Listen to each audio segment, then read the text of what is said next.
Hello students, welcome to my class account वाले sir. मैं आपका दोस्त सीए सुनील आपका स्वागत करता हूं मेरे यूट्यूब चैनल अकाउंट वाले सर पर। आज हम करने जा रहे हैं वॉल्यूम नंबर 3 का चैप्टर कैश फ्लो स्टेटमेंट। तो बच्चों ये एग्जाम में 4 से 6 मार्क्स का आता है। बच्चों के एग्जाम आ गए, 23 तारीख को उनका पेपर है और तो अभी पीपीटी रेडी नहीं हुई है, लेकिन उनको एग्जाम तो पास कराना है, अच्छे नंबर दिलवाने हैं। तो इसलिए मैं अपनी पीडीएफ से ही इस चैप्टर को कवर करने की कोशिश करूंगा। इसमें सारे कॉन्सेप्ट, सारी एडजस्टमेंट अच्छे से कवर कर रखी है, इससे बाहर एग्जाम में आ ही नहीं सकता है। तो आइए बिना देरी के करते हैं स्टार्ट अकाउंट वाले सर के साथ cash flow statement. Cash flow statement, इसमें दो मेथड है, एक होता है डायरेक्ट, एक होता है इनडायरेक्ट। हमारे एग्जाम में इनडायरेक्ट मेथड आता है। अगर क्वेश्चन में लिखा हो कि बाय अप्लाइंग इनडायरेक्ट मेथड, तो आपको कंफ्यूज नहीं होना है, हमारे एग्जाम में इनडायरेक्ट मेथड ही है। कैश फ्लो स्टेटमेंट, कैश का फ्लो पता करना है कि पैसा कहां से आ रहा है, पैसा कहां हम लोग लगा रहे हैं। तो यहाँ पर 3 एक्टिविटी होती है, एक होती है ऑपरेटिंग एक्टिविटी, एक होती है इन्वेस्टिंग एक्टिविटी, एक होती है फाइनेंसिंग एक्टिविटी। अगर हम बात करते हैं ऑपरेटिंग एक्टिविटी की, तो इसका मतलब होता है रूटीन में पैसा कहां लग रहा है, रूटीन एक्टिविटी। अगर हम बात करते हैं इन्वेस्टिंग एक्टिविटी की, तो ये लिंक होती है एसेट से, पैसा हम कहां लगा रहे हैं, application of fund, uses of fund, assets purchase कर रहे हैं, इन्वेस्टमेंट परचेज कर रहे हैं, सेल हो रही है, इंटरेस्ट मिल रहा है, डिविडेंड मिल रहा है। तो ये सब डील होती है हमारी इन्वेस्टिंग एक्टिविटी से। एक होती है बच्चों फाइनेंसिंग एक्टिविटी, इसको हम बोलते हैं सोर्सेज ऑफ फंड। इसे हम प्यार से क्या बोलते हैं, सोर्सेज ऑफ फंड, पैसा कहां से आएगा, ये लिंक होती है लायबिलिटी से। इन्वेस्टिंग लिंक होती है एसेट से, फाइनेंसिंग लिंक होती है लायबिलिटी से। फाइनेंसिंग मीन सोर्सेज, पैसा कहां से आएगा। Investing means application of fund, uses of fund. और ऑपरेटिंग में जो हमारी रूटीन की एक्टिविटीज होती है, एक्सपेंसेस, रेवेन्यू वाले, नॉन ऑपरेटिंग वाले, या करंट एसेट्स, करंट लायबिलिटी वाली बातें सारी की सारी ऑपरेटिंग में आती है। इसका फॉर्मेट कुछ इस प्रकार से होता है। Cash flow from operating activity, सबसे ऊपर हम लिखते हैं net profit before tax and extra ordinary item. इसमें हम ऐड करते हैं non operating and non cash expenses और लेस करते हैं non operating and non cash income. Indirect method है, इसलिए यहाँ पर एक्सपेंसेस या लॉसेस ऐड होते हैं और प्रॉफिट या रेवेन्यू माइनस होते हैं। फिर ये बन जाता है बच्चों operating capital before working capital changes, operating profit before working capital changes. अब हम इसमें ऐड करते हैं, लॉसेस सारे ऐड होने हैं, प्रॉफिट सारे लेस होने हैं जी। लॉसेस ऐड करेंगे, इसके अंदर हम डिक्रीज इन करंट एसेट्स, और इसमें हम ऐड करते हैं increase in current liability. Assets के गिरने से और करंट लायबिलिटी के बढ़ने से लॉस होता है, तो वो प्लस होगा। लेस करते हैं, इसमें हम इंक्रीज इन करंट एसेट्स और decrease in current liability. Current assets के बढ़ने से या करंट लायबिलिटी के डिक्रीज होना हमारे लिए प्रॉफिट की बात है, और प्रॉफिट यहाँ पर माइनस करते हैं। तो ये बन जाता है बच्चों कैश जनरेटेड फ्रॉम ऑपरेशन। इसमें हम लेस करते हैं टैक्स पेड, इसमें हम लेस करते हैं टैक्स पेड, तो आता है cash flow from operating activity. अगर आंसर पॉजिटिव आता है तो हम लोग बोलेंगे फ्रॉम, अगर आंसर आएगा नेगेटिव तो बच्चों हम लोग बोलते हैं यूज्ड इन। तो ये फॉर्मेट हो गया ऑपरेटिंग का। देन हम लिखते हैं cash flow from investing activity. यहां पर आता है purchase sale of fixed assets, rent receive, interest receive, dividend receive. तो फिर हम लिखते हैं नेट कैश फ्रॉम या used in investing activity. Then हम बनाते हैं बच्चों column cash flow from financing activity का। यहां पर बातें आती है इशू या redemption of share, debenture, loan taken, repayment of loan, dividend paid, interest paid etcetera. फिर लिखेंगे हम नेट कैश फ्लो फ्रॉम या यूज्ड इन फाइनेंसिंग एक्टिविटी। आगे जी, अब a प्लस बी प्लस सी को अगर हम ऐड करते हैं, अगर हमारा आंसर आता है पॉजिटिव तो हम बोलेंगे नेट इंक्रीज, अगर हमारा आंसर आता है नेगेटिव तो हम लोग बोलते हैं net decrease in cash and cash equivalent. इसमें हम ऐड करते हैं opening balance of cash and cash equivalent, तो हम पहुंच जाएंगे closing balance of cash and cash equivalent. Clear है बच्चों यहां तक। अब net profit before tax and extraordinary item के लिए हमारे को अलग से वर्किंग नोट बनाएंगे। तो वहां हम सबसे पहले लिखते हैं difference between closing and opening balance of statement of profit and loss, या इसे हम प्यार से बोलते हैं नेट प्रॉफिट। इसमें हम ऐड कर देंगे DTR, dividend tax reserve. DTR dividend tax reserve, dividend 3 तरीके का होगा, interim dividend, propose dividend, preference dividend. T माने tax, provision for tax made वाला, और आर माने रिजर्व। रिजर्व यहाँ पर ऐड होगा, अगर रिजर्व बढ़ रहे हैं तो ऐड होता है, घट रहे हैं तो माइनस होगा। क्लियर है बच्चों यहाँ तक? आगे आइए। कैश एंड कैश इक्विवेलेंट के अंदर आता है cash in hand, cash at bank, drafts वगैरह, marketable security, trade security, short term investment, current investment, और वेरी शॉर्ट टर्म बोरिंग यहाँ पर लेस होती है।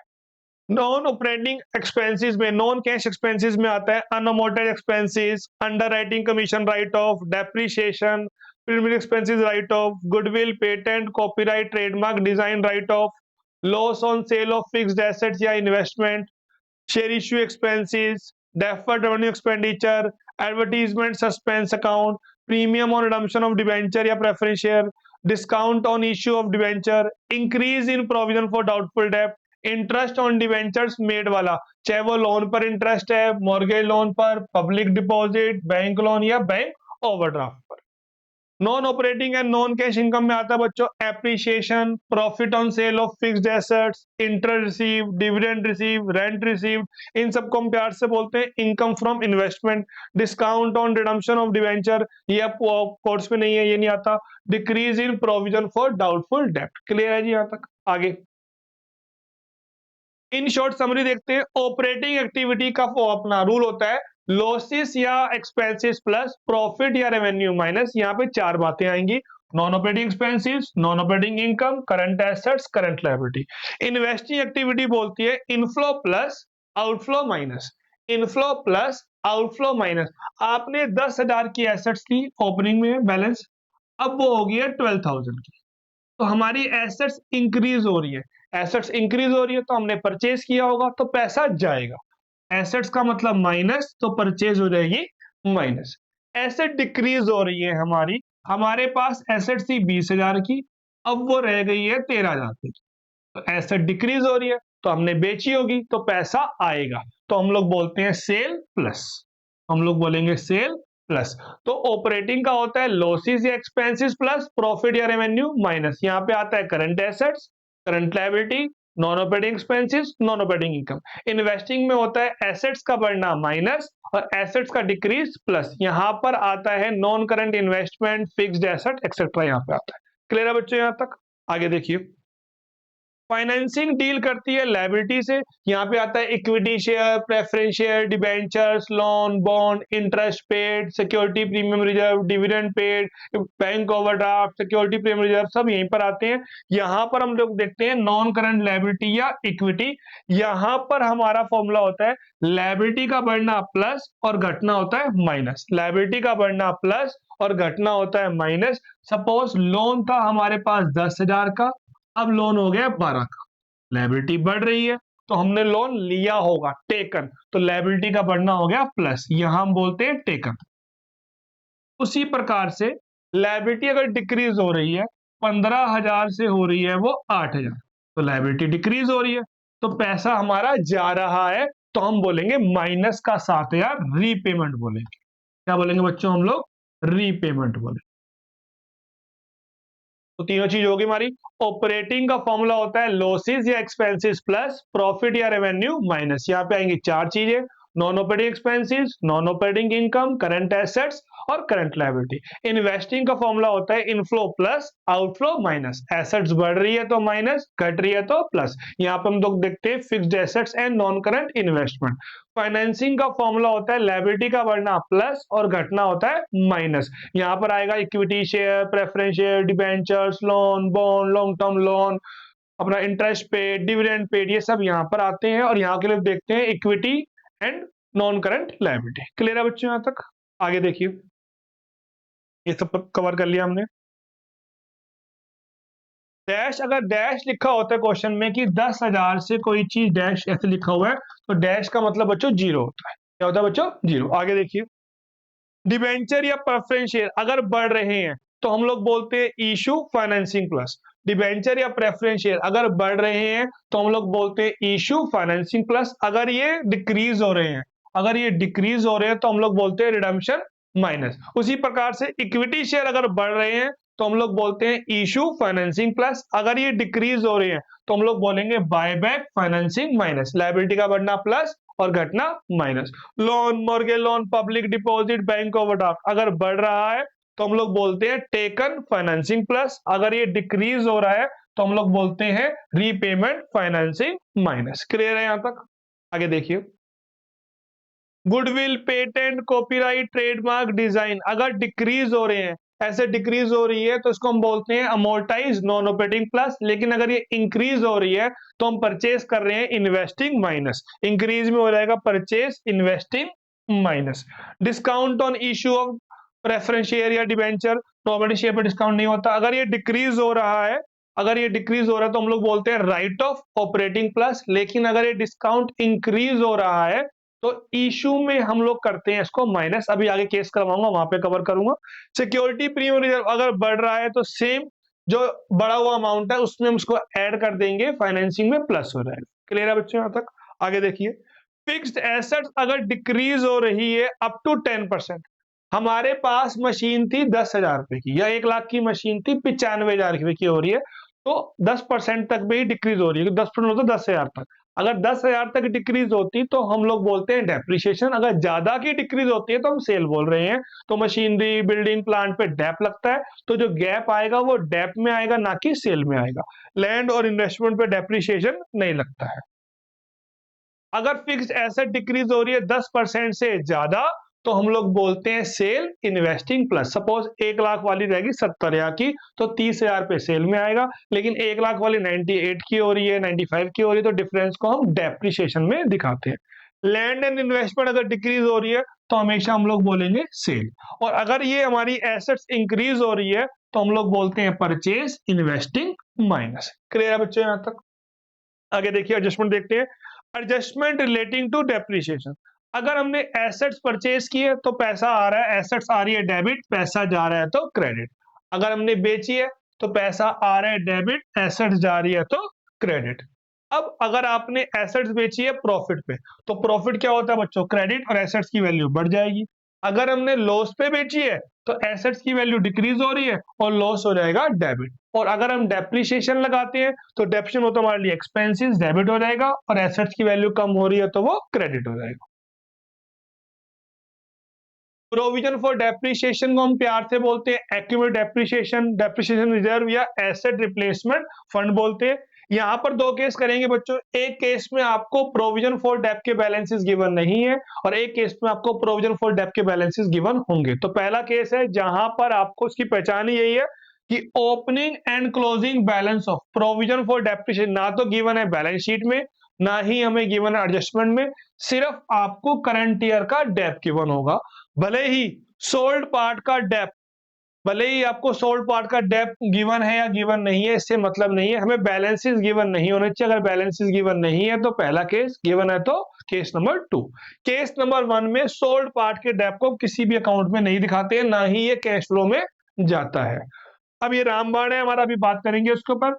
Debit means minus, credit means plus. Debit means minus और क्रेडिट मींस प्लस। बात करते हैं इस पे। ये होता है बच्चों हमारा एसेट्स अकाउंट, जो हमने 11th में पढ़ा था। एसेट्स के ओपनिंग बैलेंस को हम लोग बोलते हैं टू बैलेंस बीडी, क्लोजिंग को हम लोग बोलते हैं बाय बैलेंस सीडी। परचेस और प्रॉफिट से एसेट्स की वैल्यू बढ़ती है तो डेबिट में आएगा। सेल, लॉस और डेप से एसेट्स की वैल्यू घटती है तो क्रेडिट में आएगा। तो परचेस को हम लोग बोलेंगे टू बैंक। प्रॉफिट को हम लोग यहाँ पर प्रॉफिट एंड लॉस अकाउंट नहीं बोलते हैं, वो हमारा पार्टनरशिप में था या प्रोप्राइटरशिप 11th क्लास में था।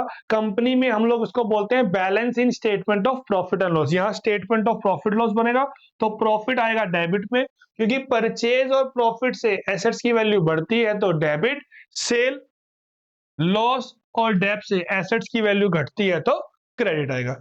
बीडीसीडी कैश फ्लो में कहीं पर भी नहीं जाता है। परचेज करोगे आप तो पैसा जा रहा है माइनस, लॉस होगा तो नॉन ऑपरेटिंग प्रॉफिट होगा तो नॉन ऑपरेटिंग इनकम माइनस हो जाएगी। डेप लगाओगे, खर्चा है, नॉन ऑपरेटिंग एक्सपेंसेस है, नॉन कैश एक्सपेंसेस है। डेप होता है नॉन कैश एक्सपेंसेस, लेकिन ये ऑपरेटिंग एक्सपेंसेस होता है तो इसको हम करेंगे प्लस, एक्सपेंसेस है। Sale investing plus, loss non operating plus. अभी आपको मैंने तरीका सिखाया डेबिट का मतलब माइनस होता है, क्रेडिट का मतलब प्लस होता है। BDCD कहीं नहीं जा रहा, तो परचेज डेबिट में है, इन्वेस्टिंग माइनस। लॉस डेबिट में है, प्रॉफिट डेबिट में है, non operating minus. Depreciation credit में है, क्रेडिट मीन्स प्लस, तो non cash expenses plus. Cell credit में है तो इन्वेस्टिंग प्लस, और लॉस क्रेडिट में है तो नॉन ऑपरेटिंग एक्सपेंसेस प्लस होगा। क्लियर है बच्चों? यहाँ तक आगे देखिए, एक क्वेश्चन देखते हैं इसके ऊपर। मशीनरी का ओपनिंग बैलेंस है 20,000 पे और क्लोजिंग दे रखा है हमारे को 30,000 पे, और डेप्रीशिएशन दे रखा है हमारे को 5,000। तो इसका एसेट्स अकाउंट बनाएंगे। ओपनिंग को बोलेंगे टू बैलेंस बीडी, क्लोजिंग को बोलेंगे बाय बैलेंस सीडी। डेप आ जाएगा बाय में, तो बाय डेप आ गया 5,000, टोटल आ गया 35,000। इसको लेस करेंगे तो परचेज की वैल्यू आ जाएगी।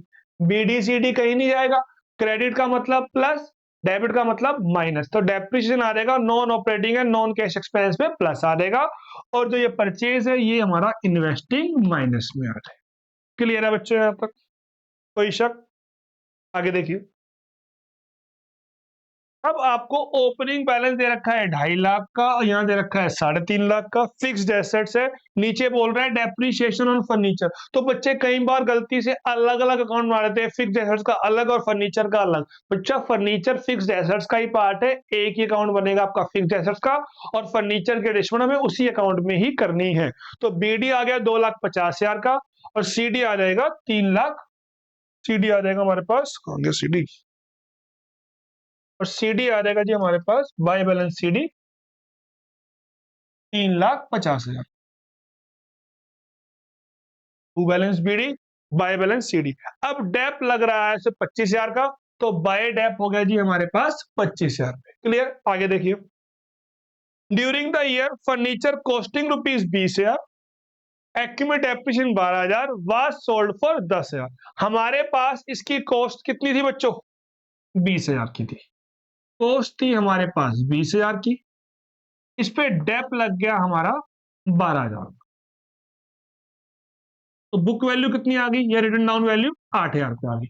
अब 8 वाला हमने बेच दिया 10 का, तो हमें प्रॉफिट हो गया 2,000 का। प्रॉफिट आ जाएगा 2 में, सेल आ जाएगी 10 की बाय में, और अब बैलेंसिंग फिगर हम निकाल देंगे परचेज में।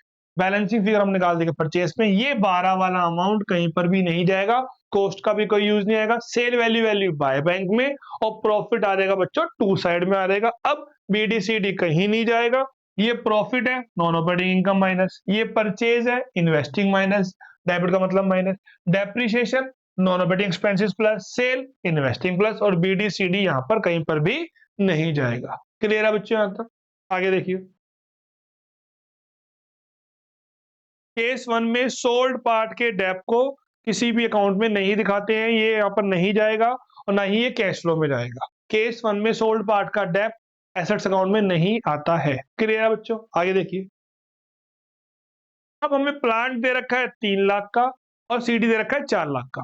तो टू बैलेंस BD आ गया 3 लाख, और बाय बैलेंस CD आ गया बच्चों 4 लाख। आगे डेप्रीशिएशन ऑन प्लांट है 50,000, तो उसको हम बोल देंगे बाय डेप 50,000। आगे जी, during the year plant costing ₹25,000, उसकी कॉस्ट है 25,000। बहुत ही इंपॉर्टेंट केस है, ध्यान से देखना। बुक वैल्यू गिवन है आपको, बच्चे याद कर लेते हैं कि जो ब्रैकेट में होगा वही लेस करेंगे। बुक वैल्यू आती है डेप को लेस करने के बाद, बुक वैल्यू आती है डेप को लेस करने के बाद, तो आपको ये वैल्यू डायरेक्टली गिवन है। अगर हमें इस केस में सोल्ड पार्ट के डेप की जरूरत नहीं है, अगर आपको चाहिए होता तो वो कितना आ जाएगा, 15,000 का। अब 10,000 वाला हमने बेचा है 8,000 में, तो हमें होगा लॉस 2,000 का। तो लॉस भी कहां पे आएगा, बाय में आएगा, और सेल भी कहां पर आएगी, बाय में, और डेबिट में बैलेंस फिगर आ जाएगी परचेस में। BDCD कहीं पर भी नहीं जाएगा, BDCD कहीं पर भी नहीं जाएगा। परचेस इन्वेस्टिंग माइनस, डेबिट का मतलब minus, investing minus, dep non operating plus, dep non operating plus में आएगा, सेल इन्वेस्टिंग प्लस में आ जाएगी, और लॉस भी नॉन ऑपरेटिंग और नॉन कैश एक्सपेंसेस में प्लस में आएगी। क्लियर है बच्चों? यहां तक नोट कर लीजिए। PDF आप लोगों को मैं ड्राइव में डाल दूंगा, PDF आप लोगों को मिल जाएगी, सिर्फ फोकस कीजिए समझने पे। क्लियर है बच्चों? यहां तक आगे आइए,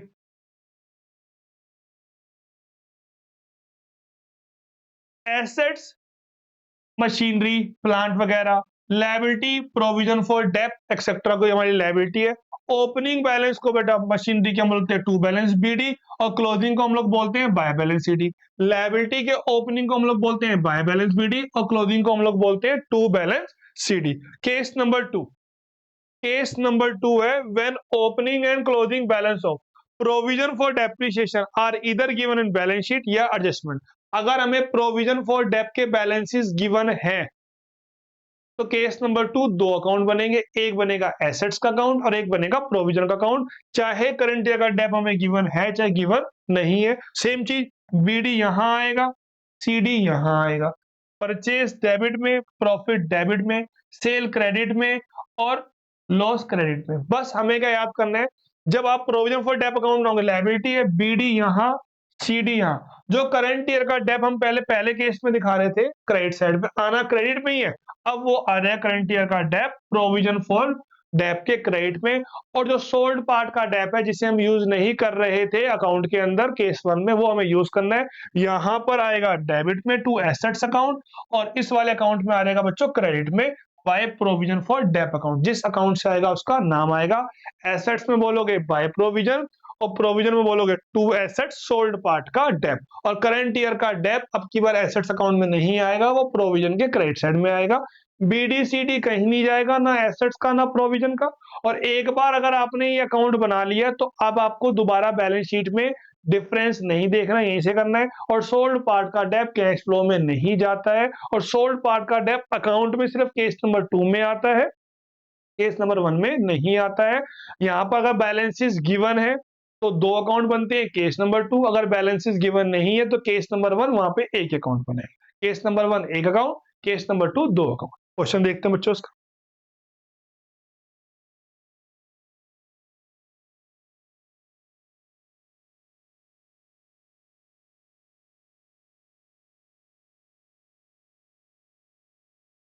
आपको फिक्स एसेट का बैलेंस दे रखा है ओपनिंग 9 लाख रुपए और क्लोजिंग दे रखा है जी हमारे को 2,10,000 रुपए।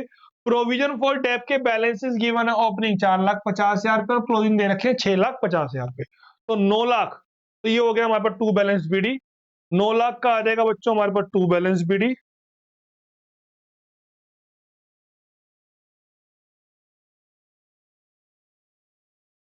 नौ लाख आ गया टू बैलेंस बीडी और क्लोजिंग आ गया by balance CD. To balance BD, by balance CD और प्रोविजन में आ जाएगा बाय बैलेंस बीडी और टू बैलेंस सीडी। ये तो ओपनिंग बैलेंस ले लिए। अब एडजस्टमेंट देखते हैं। डेप्रीशिएशन फॉर करंट ईयर है 2,60,000 का। डेप कितने दे रखा है हमारे को 2,60,000 का, तो प्रोविजन अकाउंट के बाय में आ जाएगा बाय डेप 2,60,000 रुपए, बाय डेप 2,60,000 रुपए। आगे during the year furniture costing rupees 1 lakh, return down value है 40,000, was sold for 30,500, was sold for 30,500। तो कॉस्ट हमारी 1 लाख की है, बुक वैल्यू कितनी बोल रहे हैं 40,000 रुपए, तो डेप कितना आ जाएगा बच्चों उसके ऊपर 60,000 रुपए। या ये बोल सकता था कि कॉस्ट 1 लाख की है, एक्यूमुलेट डेप्रिसिएशन हमें दे रखा है 60,000 का, या डेप्रिसिएशन प्रोवाइडेड दे रहा हूं हमें दे रखा है 60,000 का, तो हम यहाँ लेस करते तो बुक वैल्यू आई थी 40,000 रुपए की। अब बेचा हमने कितने का है 30,500 का, तो बेचने को हम लोग बोलेंगे बाय बैंक और लॉस भी कहां पे आ जाएगा बाय में आ जाएगा। जो सोल्ड पार्ट का डेप था ये वाला 60,000 वाला, यहाँ पे आएगा डेबिट में और यहाँ पे आ जाएगा बच्चों क्रेडिट में, और यहाँ पे आ जाएगा क्रेडिट में। इस अकाउंट से हम परचेस निकाल लेंगे, इस अकाउंट से हम परचेस निकाल लेंगे और इस अकाउंट से हम लोग डेप की बैलेंसिंग फिगर निकाल लेंगे।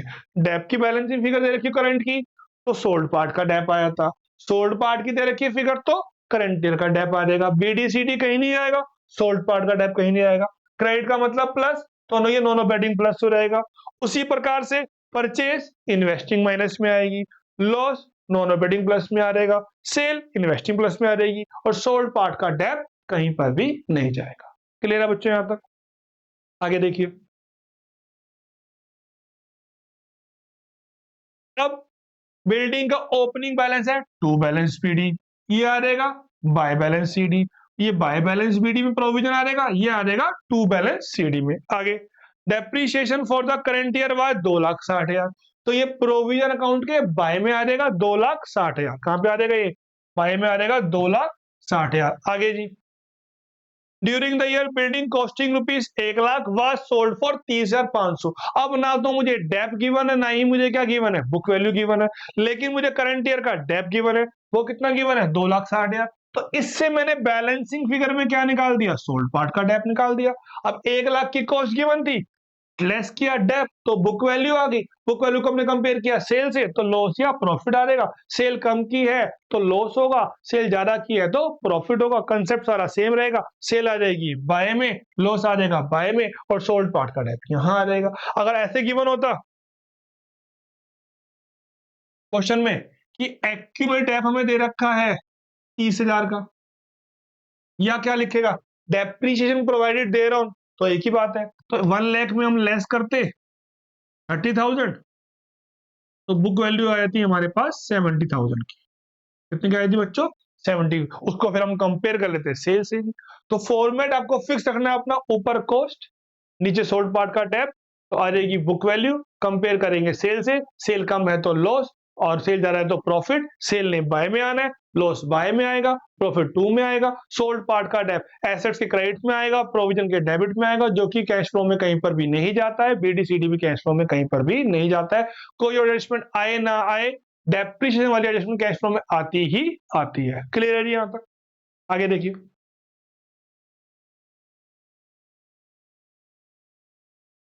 एक बार दोबारा रिकॉल कर लेते हैं।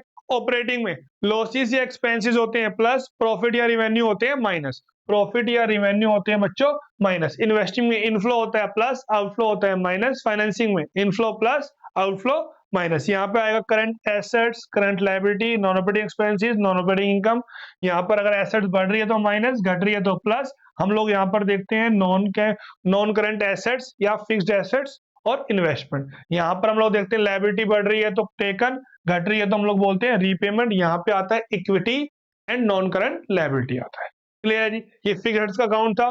बीडी आएगा टू में, सीडी आएगा बाय में। परचेज टू में, इन्वेस्टिंग माइनस, प्रॉफिट टू में, non operating minus. Dep by में आएगा, सेल बाय में आएगी, और लॉस बाय में आएगा। डेप और loss non operating plus, sale आ जाएगा इन्वेस्टिंग प्लस। पीडीसीडी कहीं पर भी नहीं जाएगा। Accumulate depreciation on sold part, cost में लेस करते हैं तो बुक वैल्यू आती है, कंपेयर करते हैं सेल से तो प्रॉफिट लॉस आता है।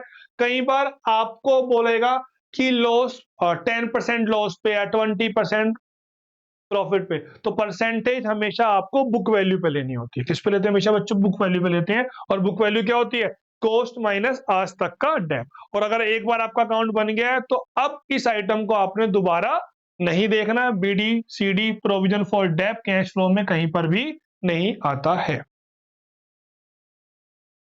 ये वही वाला अकाउंट, बीडी यहां आएगा, सीडी यहां, सेल यहां, लॉस यहां, प्रॉफिट यहां, परचेस यहां। जो सोल्ड पार्ट का डेप है वो बाय प्रोविजन और टू एसेट्स बोलेंगे, और यहाँ पे आ जाएगा हमारा करंट ईयर का डेप्रिशिएशन। यहां तक अभी हम लोगों ने अच्छे से कवर कर लिया। कोई डाउट है आपको? आगे देखिए फिर, adjustment relating to provision for tax. Provision for tax के हमें बैलेंसेस दे रखे होते हैं बैलेंस शीट के अंदर, लायबिलिटी होती है। तो ओपनिंग को हम लोग बोलेंगे बाय बैलेंस बीडी, क्लोजिंग को हम लोग बोलेंगे टू बैलेंस सीडी। एडजस्टमेंट में टैक्स पेड या टैक्स मेड गिवन होगा। पेड गिवन तो मेड निकालो, मेड गिवन तो पेड निकालो। कुछ भी गिवन ना हो तो गाना गाओ। लास्ट ईयर का पेड करेंगे, करंट ईयर का मेड करेंगे। लास्ट ईयर का पेड करेंगे, करंट ईयर का मेड करेंगे। पेड को बोलते हैं हम लोग टू बैंक, और मेड को बोलते हैं हम लोग by profit and loss account. Suppose हमने सैलरी दी तो हमारी पहली एंट्री होती है salary account debit to cash account. आगे हम एंट्री करते हैं profit and loss debit to salary, हम ट्रांसफर कर देते हैं। तो प्रोविजन फॉर टैक्स दिया तो पहले हम लोग क्या बोलेंगे, टू बैंक, और फिर by statement of profit and loss. BDCD कहीं नहीं आएगा। पेड, डेबिट का मतलब माइनस, तो ये आता है कैश जनरेटेड के नीचे माइनस। और ये balance sheet statement profit loss, made, सारे मेड आ जाएंगे अपने ये डीटीआर वाले, dividend tax reserve difference between के नीचे आते हैं। डिफरेंस बिटवीन के नीचे हो जाएगा प्लस, तीन चीजें आएंगी, डिविडेंड, टैक्स और रिजर्व। प्रोविजन फॉर टैक्स का मेड, रिजर्व और सारे डिविडेंड डिफरेंस के नीचे प्लस में आते हैं। क्लियर है बच्चों? यहां तक आगे देखिए, पेड गिवन तो मेड निकालो, मेड गिवन तो पेड निकालो। कुछ भी गिवन ना हो तो लास्ट ईयर का पेड करेंगे, करंट ईयर का मेड करेंगे। अगर प्रोविजन फॉर टैक्स के बैलेंसेस गिवन ना हो और एडजस्टमेंट में सिर्फ टैक्स का अमाउंट गिवन, ऊपर बैलेंसेस नहीं है, तो उसी को ही पेड करेंगे और उसी को ही मेड करेंगे। क्वेश्चन देखते हैं। शॉर्ट टर्म प्रोविजन में हमें प्रोविजन फॉर टैक्स दे रखा है 20,000 बीडी और सीडी 30,000। बीडी यहाँ आ गया और सीडी यहाँ आ गया। पेड गिवन है, पेड बच्चों यहाँ आता है, तो पेड से हमने क्या निकाल लिया, मेड। पेड आ जाएगा कैश क्रेडिट के नीचे माइनस और मेड आ जाएगा डिफरेंस के नीचे प्लस। अब अगर क्वेश्चन में गिवन है प्रोविजन फॉर टैक्स मेड या क्रिएट या ड्यूरिंग द ईयर गिवन है, तो उससे हम बोलते हैं मेड। तो मेड आता है बच्चों बाय में, मेड कहां पे आता है, बाय में, तो उससे हम लोग क्या निकाल लेंगे, 2 निकाल लेंगे। उससे क्या निकाल लेंगे, 2। अगर कुछ भी गिवन नहीं है, अकाउंट बनाने की आपको जरूरत नहीं है, लास्ट ईयर का पेड करेंगे, करंट ईयर का मेड करेंगे। लास्ट ईयर का पेड करेंगे, करंट ईयर का मेड करेंगे। अगर क्वेश्चन में सिर्फ आपको शॉर्ट टर्म प्रोविजन लिखा हुआ है, प्रोविजन फॉर टैक्स का नाम गिवन नहीं है, सिर्फ लिखा हुआ है शॉर्ट टर्म प्रोविजन, तो वो प्रोविजन फॉर टैक्स ही मानना है, उसी तरीके से आपको उसका ट्रीटमेंट करना है। क्लियर है बच्चे, यहां तक? आगे देखिए, इसका ध्यान रखना। अगर सिर्फ आपको गिवन है शॉर्ट टर्म प्रोविजन, तो उसे हम प्रोविजन फॉर टैक्स मानते हैं।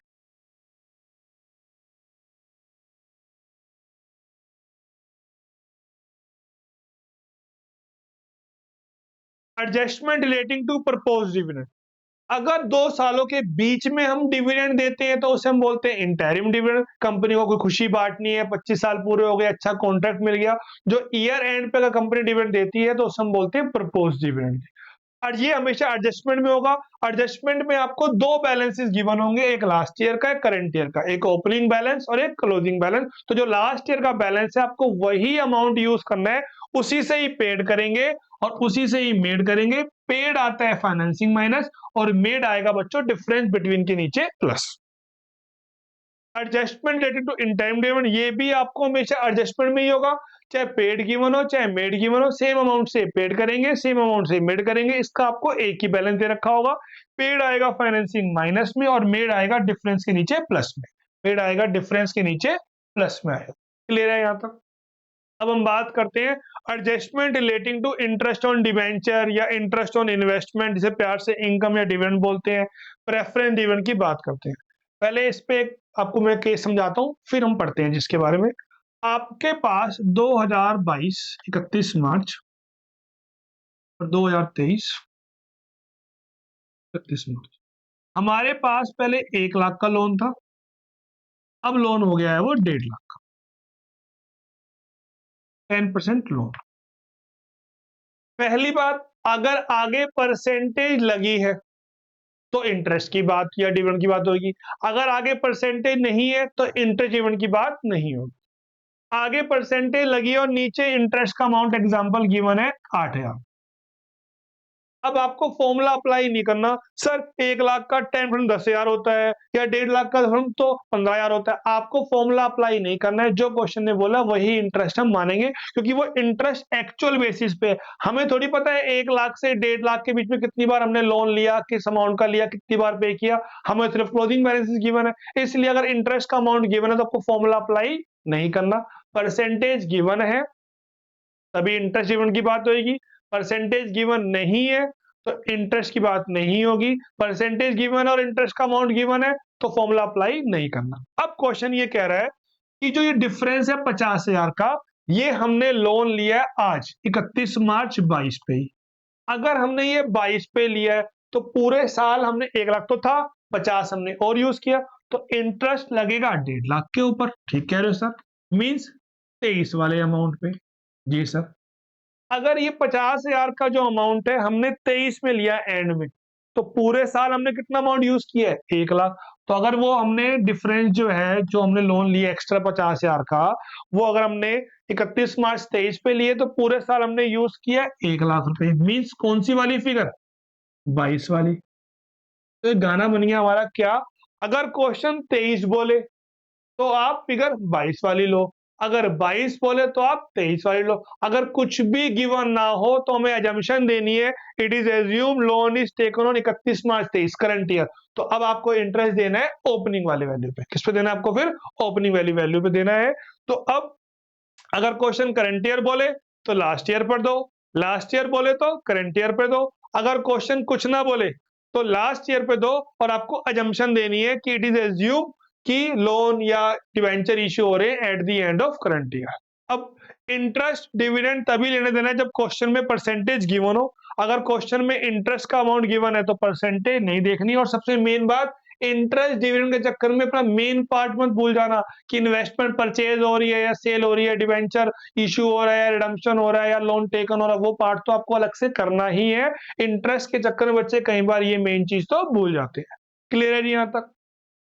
आगे देखिए, इंटरेस्ट ऑन डिबेंचर, पैसा हमारा जा रहा है चाहे लोन पे हो चाहे पब्लिक डिपॉजिट पे, तो ये आएगा फाइनेंसिंग माइनस, और इसका मेड आता है डिफरेंस प्लस के अंदर, सॉरी इसका मेड आता है नॉन ऑपरेटिंग प्लस के अंदर आएगा।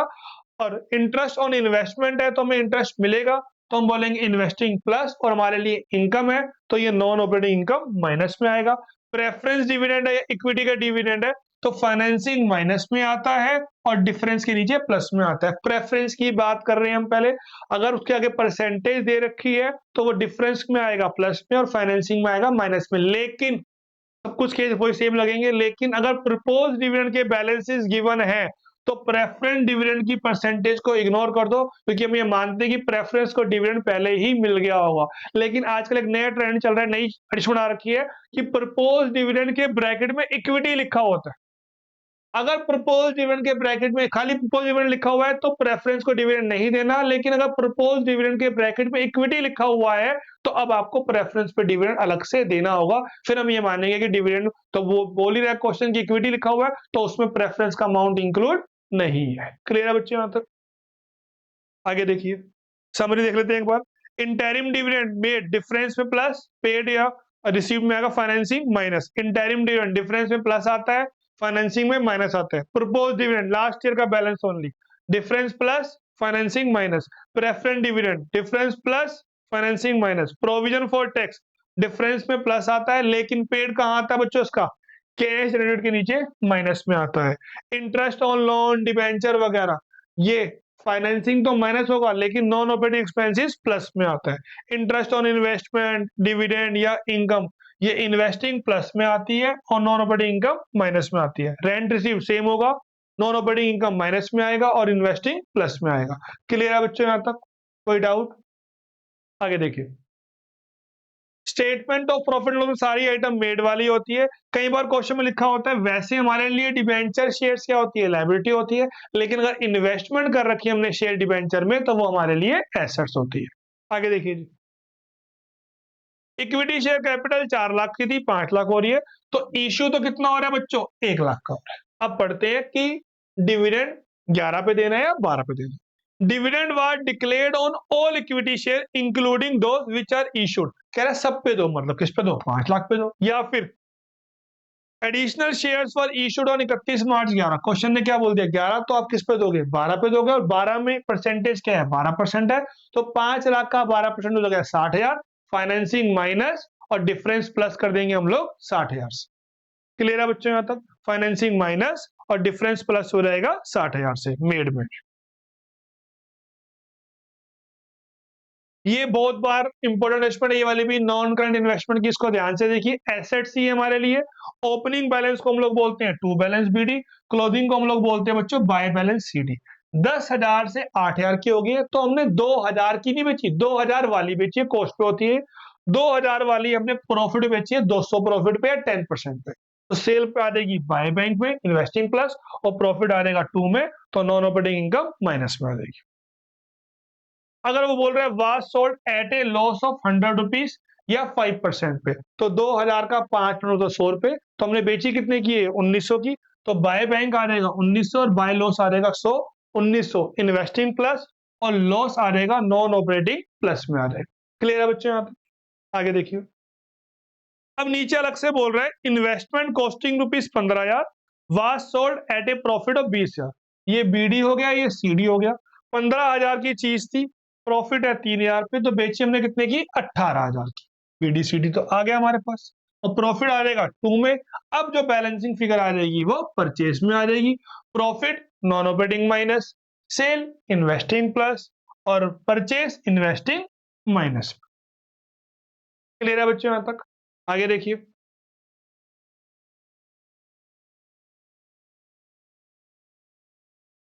यहाँ ओपनिंग है, यहाँ क्लोजिंग है, डिफरेंस में आता है हमारा क्लोजिंग माइनस ओपनिंग, डिफरेंस में आता है बच्चों क्लोजिंग माइनस ओपनिंग। तो 15,000 माइनस 10,000, तो डिफरेंस में आ जाएगा हमारे पास 5,000। अब क्लोजिंग में तो है 8,000 और ओपनिंग में कितना है 10,000, तो डिफरेंस में कितना आ जाएगा बच्चों हमारे पास माइनस का 2,000, क्लोजिंग माइनस ओपनिंग, 8,000 माइनस 10,000। आगे जी, अब हो रहा है हमारे पास 10,000 से जीरो हो रहा है, तो जीरो माइनस 10,000, तो ये आ जाएगा बच्चों माइनस का 10,000। अब हो रहा है हमारे पास जीरो से 10,000, तो क्लोजिंग माइनस ओपनिंग, तो पॉजिटिव में आ जाएगा 10,000। 25,000 माइनस का है, माइनस 15,000, माइनस माइनस का 15,000, तो ये हो जाएगा हमारे पास डिफरेंस में क्लोजिंग माइनस ओपनिंग में माइनस का 10,000। अब क्लोजिंग में तो माइनस का 25 है और ओपनिंग में कितना है प्लस का 10,000, ओपनिंग में है प्लस का 10,000, तो क्लोजिंग माइनस ओपनिंग, तो क्लोजिंग माइनस ओपनिंग हो जाएगा बच्चों माइनस 25 माइनस 10, तो ये आ जाएगा माइनस का 35,000। क्लियर है जी यहां तक? आगे आइए। अब क्लोजिंग तो 5,000 है और ओपनिंग माइनस का 12,000, तो 5,000 माइनस माइनस का 12,000, तो ये पॉजिटिव में आ जाएगा 17,000 का। अब प्रॉफिट दे रखा है तो ये डिफरेंस ये 3,000 में प्लस में आ जाएगा और लॉस डिफरेंस में माइनस में आ जाएगा। अगर आपको प्रोविजन फॉर डेब्ट के बैलेंसेस ब्रैकेट में दे रखे हैं, पॉजिटिव ही ट्रीट करना है। शेयर इश्यू एक्सपेंसेस या प्रीमियम एक्सपेंसेस को आपको ब्रैकेट में दे रखा है तो पॉजिटिव ट्रीट करना है, लेकिन अगर statement of profit and loss bracket में दे रखा है तो उसे आपने माइनस में ट्रीट करना है और बाकी सबको आपने पॉजिटिव ट्रीट करना है, और डैश का मतलब जीरो होता है, आपको याद रखना है ये चीज।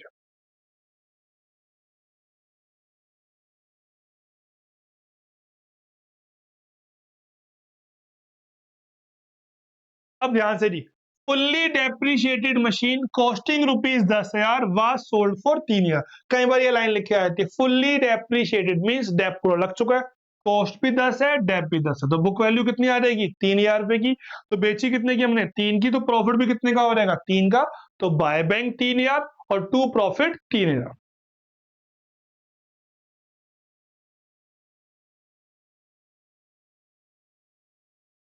रिडम्पशन ऑफ प्रेफरेंस शेयर, पहले 2.5 लाख के थे, अब कितने के हो रहे हैं 2 लाख के हो रहे हैं, लायबिलिटी कम हो रही है, तो हम लोग बोलेंगे redemption of preference share minus का 50,000। लेकिन 2.5 लाख से 2 लाख के हो रहे हैं, प्रीमियम जा रहा है हमारा 10% का, तो डिफरेंस आ रहा है 50,000 का। 2.5 लाख से 2 लाख हो गए और हम रिडम्पशन कर रहे हैं 10% प्रीमियम पर, तो 10% आ जाएगा 5, तो पेमेंट फाइनेंसिंग में कितना माइनस करोगे आप 55,000 का, और नॉन ऑपरेटिंग में हम प्लस कर देंगे 5,000 पे premium on redemption of preference share, क्योंकि हमें लॉस हो रहा है तो प्लस हो रहा है। मशीनरी 2 लाख से 5 लाख की हो रही है, तो परचेज हो रही है 3 लाख माइनस, और डिबेंचर बढ़ रहे हैं तो हम लोग बोलेंगे इशू प्लस, डिबेंचर बढ़ रहे हैं तो हम लोग बोलेंगे इशू प्लस। सेम क्वेश्चन मैंने दोबारा लिया, अब क्वेश्चन बोल रहा है machinery of 1 lakh acquired and debenture were issued.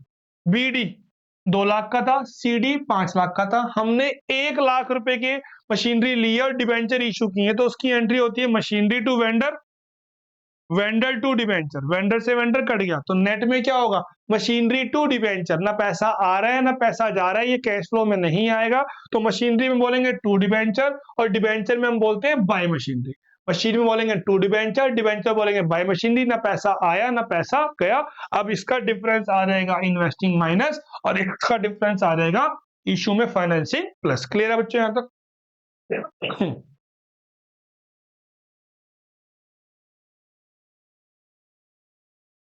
Debenture converted into shares या cash put into bank, cash withdrawn from bank या बोनस शेयर इशू, तो ये नो फ्लो होता है, ये कैश फ्लो में कहीं पर भी नहीं आता। कैश एंड कैश फ्लो बच्चों क्या आता है, cash in hand, cash at bank, marketable security, cheque, draft on hand, short term deposit, इसमें लेस करते हैं हम शॉर्ट टर्म बोरोइंग जी, ट्रेजरी बिल, कमर्शियल पेपर, ये होते हैं एग्जाम्पल जी। ये हमने कवर कर लिया पहले, स्क्रीनशॉट ले लो बस आप।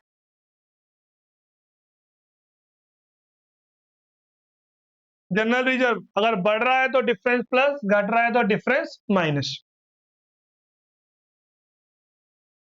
डिस्काउंट ऑन इशू आपको कहा था मैं दोबारा करवाऊंगा, ओपनिंग था 5,000, क्लोजिंग हो रहा है जीरो, तो ये घट रहा है तो हम लोग बोलते हैं अमोर्टाइज नॉन ऑपरेटिंग प्लस। लेकिन अगर डिबेंचर 1 लाख से 1.5 लाख की हो रही है, इशू हो रहा है और साथ साथ हमारा डिस्काउंट बढ़ रहा है। तो 1.5 लाख आने से हमारा 7 का डिस्काउंट जा रहा है, तो हमारे पास पैसा आ जाएगा डिफरेंस में 1 लाख।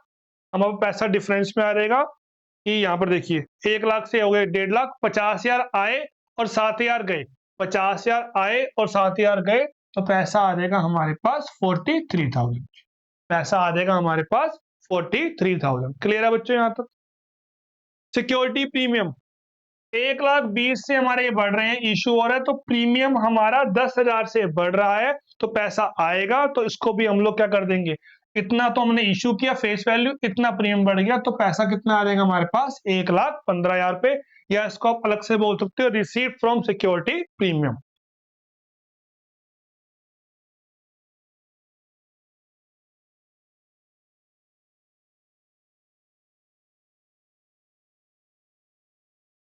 इसको कवर कर लिया हम लोगों ने।